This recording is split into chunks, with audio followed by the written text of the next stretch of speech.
Hello friend, welcome back to PK English YouTube channel. আজকের এই ক্লাসে আমরা প্রোনাউন সম্পর্কে আলোচনা করব। প্রোনাউন কত প্রকার ও কি কি ডিটেলসে আলোচনা করে বিষয়টিকে ক্লিয়ার করার চেষ্টা করব। প্রোনাউন নিয়ে আপনাদের যত ধরনের কনফিউশন বা ডাউট রয়েছে সমস্ত ডাউট দূর করতে ভিডিওটি শুরু থেকে শেষ পর্যন্ত না টেনে দেখতে থাকুন। আশা করি ডাউট ক্লিয়ার হয়ে যাবে। তো চলুন শুরু করি। পার্টস অফ স্পিচ আলোচনা করার সময় আমরা জেনেছিলাম যে প্রোনাউন একটি পার্ট অফ স্পিচের অংশ বা পার্ট। প্রোনাউন শব্দের অর্থ হলো সর্বনাম, অর্থাৎ যে ওয়ার্ড বা শব্দ নামের পরিবর্তে আমরা ব্যবহার করি সেই শব্দকে আমরা বলি সর্বনাম বা প্রোনাউন। এবার যেহেতু বিভিন্ন ধরনের আমরা প্রোনাউন লক্ষ্য করি বা দেখতে পাই, তো প্রোনাউনকে এক্স্যাক্টলি আমরা মূলত কটি ভাগে ভাগ করতে পারি সেটা বলবো এবং ডিটেলসে আলোচনা করব। বিভিন্ন বই আপনারা দেখতে পাবেন প্রোনাউনকে বিভিন্নভাবে ভাগ করেছে, কোথাও 9 ভাগ, কোথাও 8 ভাগে, কোথাও 10, কোথাও 11। তো এক্স্যাক্টলি মূলত প্রোনাউনকে আমরা কত ভাগে ভাগ করতে পারি ডিটেলসে আলোচনা করে আমি বোঝানোর চেষ্টা করব। প্রোনাউনকে এক্স্যাক্ট বা মূলত 10টি ভাগে ভাগ করা যায়। 1 নম্বর হচ্ছে personal, 2 possessive, 3 interrogative, 4 relative, 5 demonstrative, 6 reflexive, 7 emphatic বা intensive, 8 indefinite, 9 reciprocal, 10 distributive pronoun. চলুন এবার জেনে নিই আমরা পার্সোনাল প্রোনাউন কি এবং কাকে বলে, কোনগুলিকে আমরা পার্সোনাল প্রোনাউন বলবো। পার্সোনাল প্রোনাউন শব্দের অর্থ হলো ব্যক্তিবাচক সর্বনাম, অর্থাৎ পার্সন থেকে পার্সোনাল কথাটি এসেছে। পার্সন কথাটা মানে ব্যক্তি। কোনো ব্যক্তির পরিবর্তে যে ওয়ার্ড আমরা ইউজ করি, যে সর্বনামটা আমরা ইউজ করি তাকে আমরা বলবো পার্সোনাল প্রোনাউন। যেমন আমি এখানে বলছি Rohit is a good boy. Rohit একটি ভালো ছেলে। He goes to school every day. Rohit is a good boy, he goes to school every day. Rohit একটি ভালো ছেলে, সে প্রতিদিন, এখানে সে বলতে কাকে বুঝেছে? রোহিত। রোহিত একটা ব্যক্তি আর সে ব্যক্তির পরিবর্তে বসেছে হি, তার জন্য হিটা একটা পার্সোনাল প্রোনাউন। যেমন আমি পড়াচ্ছি, আমার নাম না বলে বলছে আমি পড়াচ্ছি, তার জন্য আই, এটা একটি কি হচ্ছে? Personal pronoun. তেমনি এভাবে পার্সোনাল প্রোনাউন বেশ কিছুটা রয়েছে। যেমন বলতে পারে এখানে আই এটা পার্সোনাল প্রোনাউন। কোনো ছেলের নামের পরিবর্তে বসে হি, তার জন্য হিটা একটা কি? Personal pronoun. কোনো মেয়ের ব্যক্তি তার নামের পরিবর্তে বসে কি? সি, তার জন্য সিটা একটি পার্সোনাল প্রোনাউন। এখানে উই, আমরা, বেশ কিছু নাম বলে বলছে আমরা, তার জন্য উইটা একটা পার্সোনাল প্রোনাউন। যদি বলি দে, তাহারা, এটা পার্সোনাল প্রোনাউন। ইউ, ই, কোনো বস্তু, ব্যক্তি বা বস্তু, কোনো বস্তুর পরিবর্তে যদি বসে ই, তবে সেটাকে বলবো আমরা পার্সোনাল প্রোনাউন। এগুলোকে আমরা সাধারণত পার্সোনাল প্রোনাউন বলি।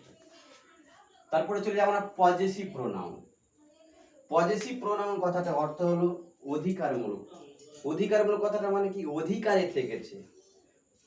কোনো কিছু কারো অধীনে থাকলে সেই প্রোনাউনকে বলবো আমরা পজেসিভ প্রোনাউন। যেমন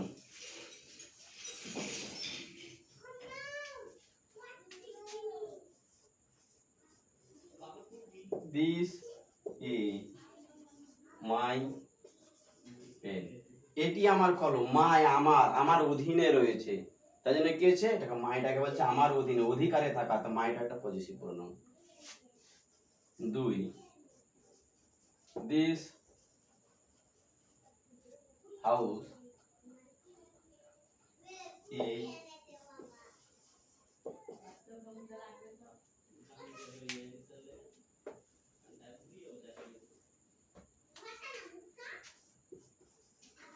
দিস ইজ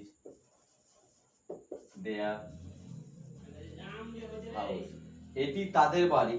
এই দেয়ার শব্দটি দেয়ার তাদের, অর্থাৎ তাদের অধীনে রয়েছে, তার জন্য দেয়ারটাকে আমরা বলবো পজেসিভ প্রোনাউন। এভাবে বেশ কিছুটা পজেসিভ প্রোনাউন রয়েছে, অর্থাৎ আমি জানি একটা প্রোনাউনের তিনটি ফর্ম, সাবজেক্ট, অবজেক্ট এবং পজেসিভ। আর পজেসিভ ফর্মে যে সমস্ত প্রোনাউন রয়েছে সেগুলোকে আমরা বলি পজেসিভ প্রোনাউন। পজেসিভ প্রোনাউন দুই ধরনের, দেখুন, মাই, ইউ থেকে ইউর, যেমন কিছু হিজ, হার, আওয়ার, দেয়ার। তাহার, মাই আমার, ইউর তোমার, হিজ তাহার, হার মানে তাহার, আওয়ার মানে আমাদের, দেয়ার, দেয়ার মানে তাদের। এগুলো হচ্ছে পজেসিভ প্রোনাউন। এটা আয়ের পজেসিভ প্রোনাউন হচ্ছে মাই। আবার দেখুন এখানে মাইন, মাইনটাও পজেসিভ প্রোনাউনের মধ্যে পড়ছে। ইউ, ইউ থেকে যে আবার yours, you U R S, ইয়োর্সটাও একটা পজেসিভ প্রোনাউনের মধ্যে পড়ছে। হিজটা হিজি থাকবে। এবার হার, হারের পজেসিভ প্রোনাউন হচ্ছে হার। আবার আওয়ার্স এর আরেকটা পজেসিভ প্রোনাউন হচ্ছে আওয়ার্স। দেয়ার্স এর আরেকটি পজেসিভ প্রোনাউন হচ্ছে দেয়ার্স। দেখুন এবার উপরকার, দেখুন সবগুলোই পজেসিভ প্রোনাউন, কিন্তু যেহেতু দুই ধরনের, তাই জন্য উপরের পজেসিভ প্রোনাউনগুলির ব্যবহার আলাদা এবং নিচের পজেসিভ প্রোনাউনগুলির ব্যবহার আলাদা। কেমন? উপরের পজেসিভ প্রোনাউনগুলি যখন ব্যবহার হবে তখন সেই পজেসিভ প্রোনাউনগুলি কোনো নাউনের আগে বসবে, কিন্তু যখন নিচের পজেসিভ প্রোনাউনগুলি ব্যবহার হবে তখন কিন্তু সেগুলো নাউনের, সেগুলোর পরে কোনো নাউন থাকবে না। যেমন একটাই উদাহরণ দিয়ে দিই, তবে পুরো বিষয়টা ক্লিয়ার হয়ে যাবে। যেমন this is my pen, this is my pen, এটা আমার কলম। এই দেখুন উপরের প্রোনাউনগুলোর মধ্যে কি পজেসিভ প্রোনাউন কি আছে? মাই। এই যে মাই আছে, তারপরে কি আছে? নাউন রয়েছে। অর্থাৎ আমি আগে বলেছি উপরের প্রোনাউন, পজেসিভ প্রোনাউনগুলির পরে একটি নাউন থাকবে, কিন্তু নিচের পজেসিভ প্রোনাউনগুলির পরে কোনো নাউন থাকবে না। যেমন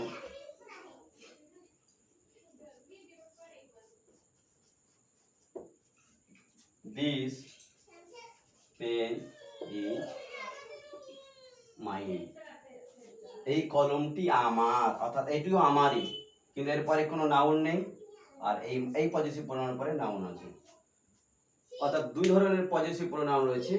উপরের পজেসিভ প্রোনাউনগুলির পরে একটা নাউন থাকবে, কিন্তু নিচের পজেসিভ প্রোনাউনগুলির পরে কোনো নাউন থাকবে না। আশা করি ক্লিয়ার হয়েছে। এবার তুলুন interrogative pronoun.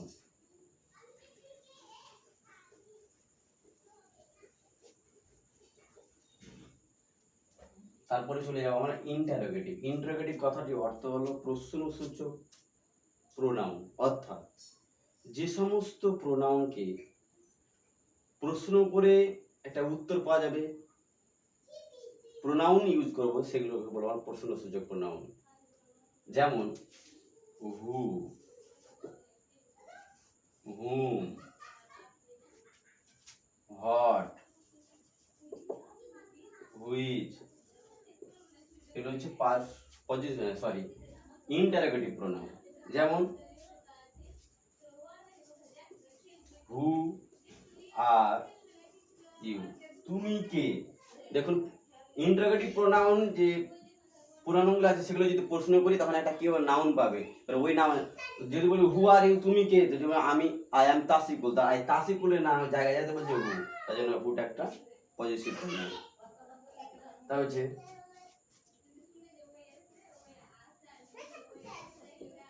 Which book do you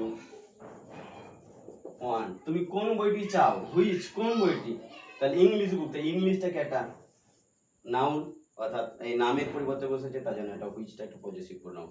এভাবে চলে আসবে এগুলোকে ইন্টারোগেটিভ প্রোনাউন। অর্থাৎ যে সমস্ত প্রোনাউন দিয়ে আমরা প্রশ্ন করি সেগুলোকে আমরা বলবো ইন্টারোগেটিভ বা প্রশ্নসূচক প্রোনাউন।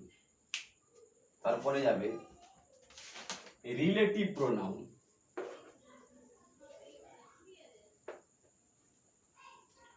রিলেটিভ কথাটির অর্থ হলো সম্পর্কসূচক প্রোনাউন। যে সমস্ত প্রোনাউন নাউনের পরে বসবে এবং সেই নাউনটার সাথে সম্পর্ক স্থাপন করবে এবং দুটি বাক্যকে যুক্ত করবে সেগুলোকে বলবো রিলেটিভ প্রোনাউন। কেমন? রিলেটিভ প্রোনাউন অ্যাকচুয়ালি কি কি, যেমন জানেন হু, হুম, হুইচ, দ্যাট, এগুলোকে বলবো আমরা পজিটিভ প্রোনাউন। রিলেটিভ মানে সম্পর্ক স্থাপন করে। যেমন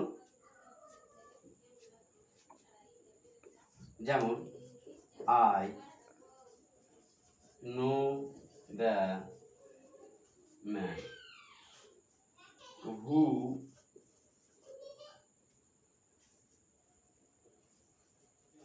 কেম টু ইউ। দেখুন, আই নো দ্য ম্যান, আমি মানুষটাকে চিনি। হু যে কেম টু ইউ, যে তোমার কাছে বা আপনার কাছে এসেছিল। দেখুন এই ম্যানের পরে বসেছে হু।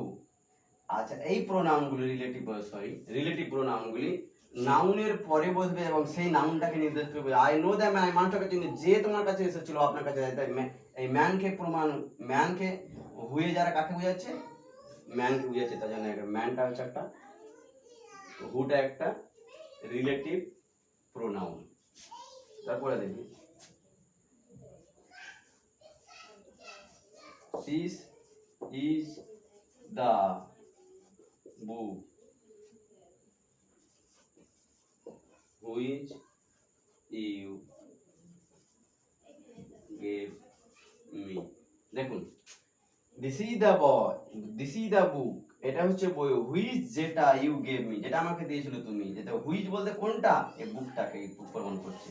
তাই জন্য কি সম্পর্ক স্থাপন করছে এই বাক্যের সাথে, এই বইয়ের সাথে, এই বাক্যের সাথে এই বাক্য, এবং দুটো বাক্যকে যুক্ত করছে এবং কি বলছে? নাউনের পরে বসছে এবং সে এই রিলেটিভ প্রোনাউনটা দ্বারা কি হচ্ছে? সেই আগেকার নাউনটাকে নির্দেশ করছে। তাই জন্য আমরা এগুলোকে বলবো রিলেটিভ প্রোনাউন।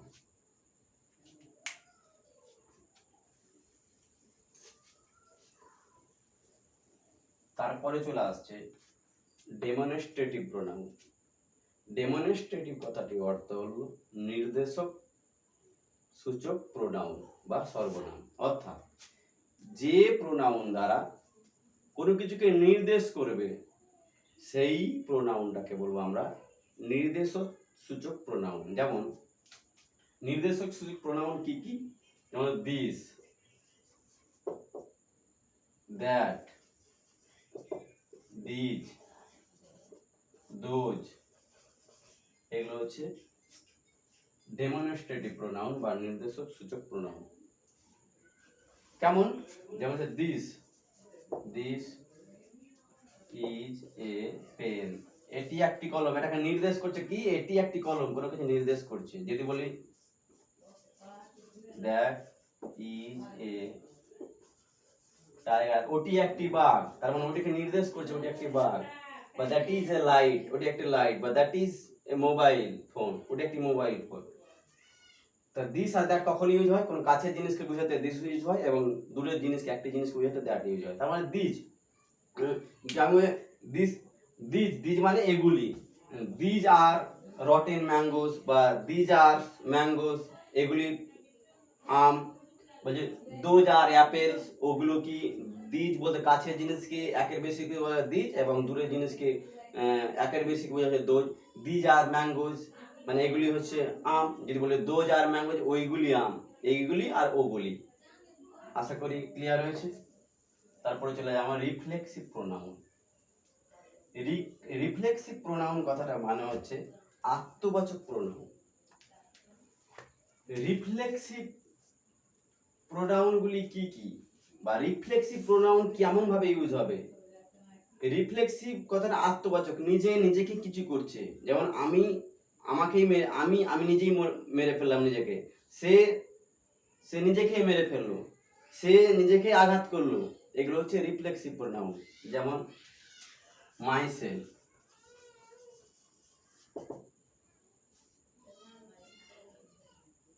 ইয়োর সেলফ,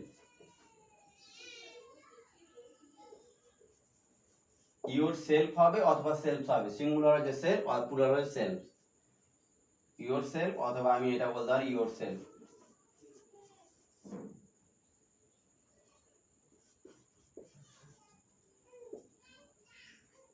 যেমন হিমসেলফ, হারসেলফ,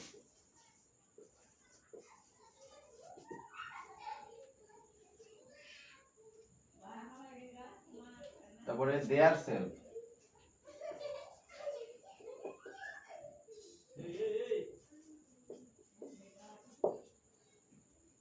দেখুন রিফ্লেক্সিভ প্রোনাউনগুলি বাক্যে কিভাবে ইউজ হবে। রিফ্লেক্সিভ প্রোনাউনগুলি বাক্যে অবজেক্ট হিসাবে যখন আমরা myself, yourself, himself, herself, their self এগুলো যখন অবজেক্ট হিসাবে ইউজ হবে তখন সেগুলোকে বলবো আমরা রিফ্লেক্সিভ প্রোনাউন। কেন একটু ভালো করে দেখবে, ইমফ্যাটিক প্রোনাউন আর রিফ্লেক্সিভ প্রোনাউনগুলি একই, কিন্তু তাদের ব্যবহার আলাদা। ব্যবহার হিসেবে সেগুলোকে বলবো আমরা রিফ্লেক্সিভ প্রোনাউন, আর তাদের ইমফ্যাটিক প্রোনাউনের ব্যবহার হিসেবে সেগুলোকে বলবো মানে রিফ্লেক্সিভ প্রোনাউন আর ইমফ্যাটিক প্রোনাউন। আমি বলে দিতে চাইছি, দেখুন প্রোনাউনগুলি সব একই। রিফ্লেক্সিভ কথাটা মানে আত্মবাচক, আর ইমফ্যাটিক কথাটা মানে হচ্ছে জোরালো, আর ইন্টেন্সিভ কথাটা মানে জোরালো। ইন্টেন্সিভ আর ইমফ্যাটিক, জোরালো বা নিবিড়, এগুলো মানে দুই রকমের, কিন্তু সেগুলো প্রোনাউনগুলি একই এবং তাদের স্থান বসার জায়গায়ও একই। কিন্তু রিফ্লেক্সিভ প্রোনাউনগুলিও সেই ইমফ্যাটিক বা ইন্টেন্সিভ প্রোনাউনগুলি, কিন্তু তাদের স্থান আলাদা। কিভাবে সেগুলো কোথায় ইউজ হয় চলুন আমরা একটু জেনে নিই। রিফ্লেক্সিভ প্রোনাউনগুলি বাক্যের শেষে অর্থাৎ প্রোনাউনগুলি অবজেক্ট হিসাবে ইউজ হবে, যেমন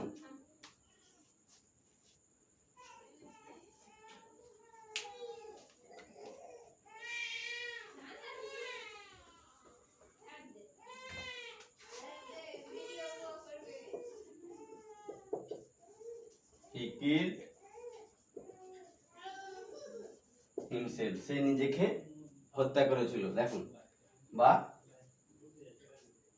হত্যা করেছে কাকে, তাকে নিজেকে, এই যেন অবজেক্ট আছে, হিমসেলটা একটা অবজেক্ট রূপে ব্যবহার হয়েছে।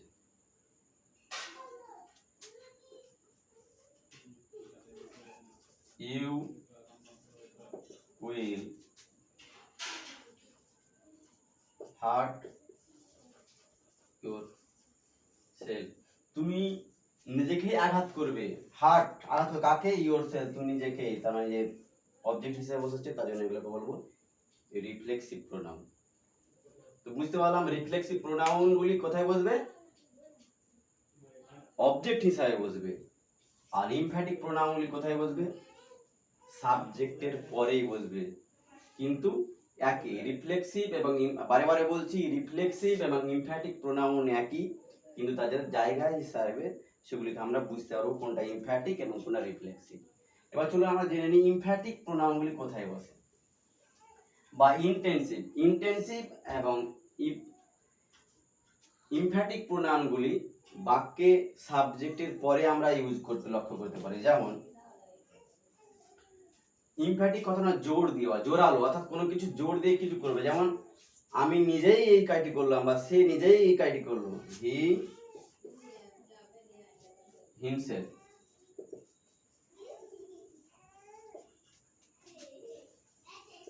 ডান দিস ওয়ার্ক। দেখুন he himself done this work, সে কাজটি নিজেই করেছে, হিমসেলফ সাবজেক্ট বসেছে, এটা প্রোনাউন, কিন্তু এটা কি সাবজেক্ট, সাবজেক্টের পরে বসেছে হিমসেলফ, তার জন্য এটাকে বলবো আমরা রিফ্লেক্সিভ প্রোনাউন। আরো দেখে নি চলুন।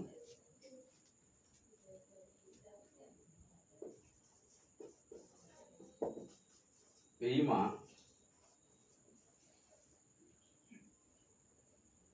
herself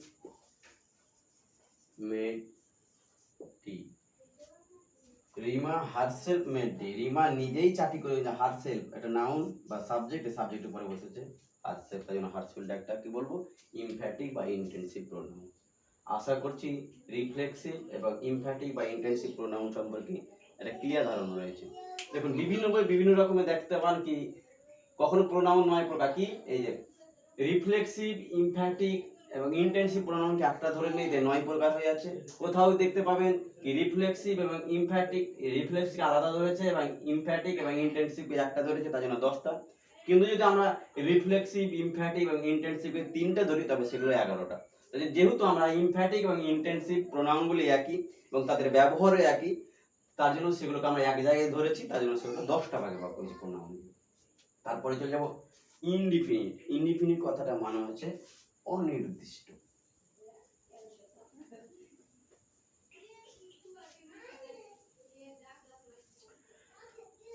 এবার চলে যাবো আমরা ইনডিফিনিট। ইনডিফিনিট কথাটা মানে হচ্ছে অনির্দিষ্ট, অর্থাৎ কোনো কিছুকে নির্দিষ্ট না বুঝে অনির্দিষ্ট কোনো নাউন বা কাউকে বুঝাবে নামের পরিবর্তে যখন কোনো শব্দ ব্যবহার হবে সেগুলোকে আমরা বলবো ইনডিফিনিট প্রোনাউন। যেমন কি কি হতে পারে? সামওয়ান, সামওয়ান মানে কোনো একজন, বা এনিবডি যে কেউ, বা নোবডি, বা এনিওয়ান বলে দিতে পারি এখানে, এনিওয়ান, সাম, ফিউ এগুলোকে আমরা বলবো, বা ওয়ান, নান এগুলোকে আমরা বলবো ইনডিফিনিট প্রোনাউন। কারণ হচ্ছে অনির্দিষ্ট, কারণ কোনো কোনো সামওয়ান মানে কোনো একজন, যেমন বলেছি someone has done this, someone has done this, কেউ এটা করেছে, কে কোনো একজন, কোনো একটা ব্যক্তির নাম মানে বলছে কোনো একজন, অথবা অনির্দিষ্ট করে কাউকে বুঝিয়েছি, তার জন্য এখানে সামওয়ানটা একটা কি অনির্দিষ্ট বা ইনডিফিনিট প্রোনাউন। যেমন আমি আরো বলতে পারি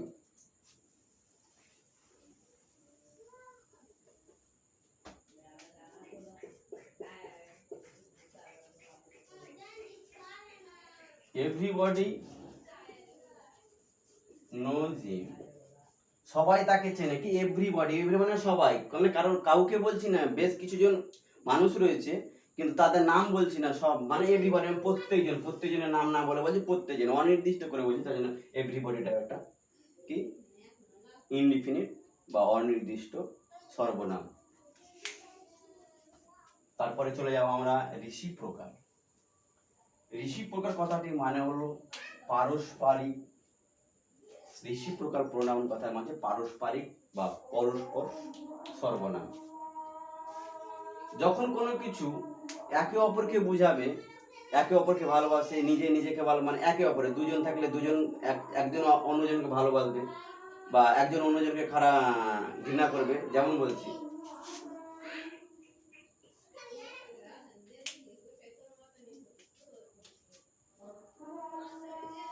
the two boys love ভালোবাসে each other, each other মানে একে অপরে। the two boys love each other, দুই ভাই একে অপরকে ভালোবাসে, মানে একজন অপরজনকে ভালোবাসে, তার জন্য পারস্পরিক রেসিপ্রোকাল, তার জন্য পারস্পরিক। রেসিপ্রোকাল প্রোনাউন দুইটি মাত্র, একটা হচ্ছে ইচ আদার আর একটা হচ্ছে any other. Each other are হচ্ছে any other, sorry each other are one another.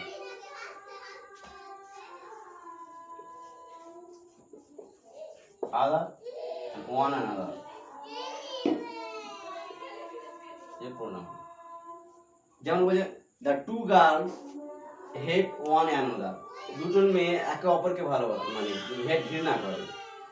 The three children quarrel with each other, তিনজন ছেলে বা তিনটি ছেলে একে অপরকে কি করছে, ঝগড়া করছে, তার মানে সবাই সবার সাথে ঝগড়া করছে, তার জন্য আমরা বলি একে অপরে বা ইচ আদার বা one another, reciprocal pronoun.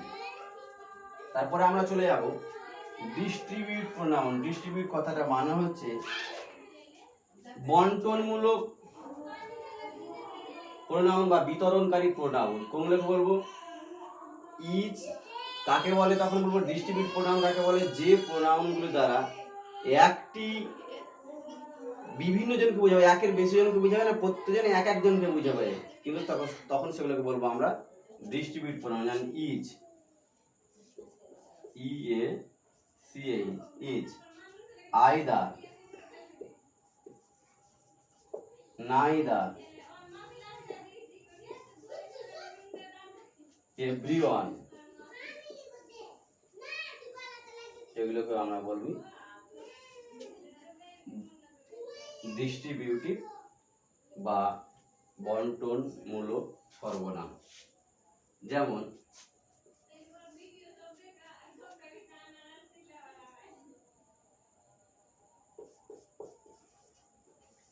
each of the boys has pen, has a pen দিলাম, দেখুন each of the boys has a pen, প্রত্যেকটি ছেলে, each of the boys has a pen, প্রত্যেকটি ছেলের একটি কলম আছে। কথাটা মানে একটি কলম, মানে একটি কলম সবার কাছে আছে না, প্রত্যেকজনের কাছে এক একটি করে কলম আছে। অর্থাৎ এক একজন বেশি জন বোঝাবে, কিন্তু প্রত্যেকজনকে এক একজনকে বোঝাবে, তখন তাকে বলবো ডিস্ট্রিবিউট প্রোনাউন। আরো উদাহরণ দিয়ে দেখিয়ে দিই।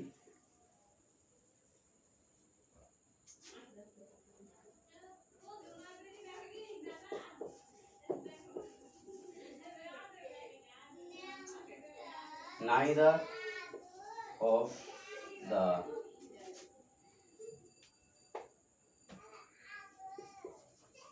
two girls is, neither of the two girls is beautiful, কোনো মেয়ে সুন্দরী নয়। কথাটা মানে হচ্ছে কোনো একটি, মানে দুজনের মধ্যে একজন সুন্দরী একজন সুন্দর না, কোনো একটিও সুন্দরী নাই, এখানে মানে নাইদার কথাটা মানে কোনো একটিও না, অর্থাৎ এক একজনকে বুঝিয়েছে, তার জন্য বলছে distribute pronoun. Each, either, neither, everyone, এগুলোকে আমরা বলবো ডেমনস্ট্রেটিভ প্রোনাউন। আশা করি প্রোনাউন সম্পর্কে আপনাদের পুরো ধারণা ক্লিয়ার হয়েছে। আজকের ক্লাস এই পর্যন্ত শেষ করলাম। যারা এখন পর্যন্ত ভিডিওটি সাবস্ক্রাইব করেননি তাদেরকে বলবো আরও নতুন নতুন ভিডিও দ্রুত আপডেট পেতে অবশ্যই ভিডিওর নিচে লাল বাটনে সাবস্ক্রাইব করে অলে ক্লিক করুন।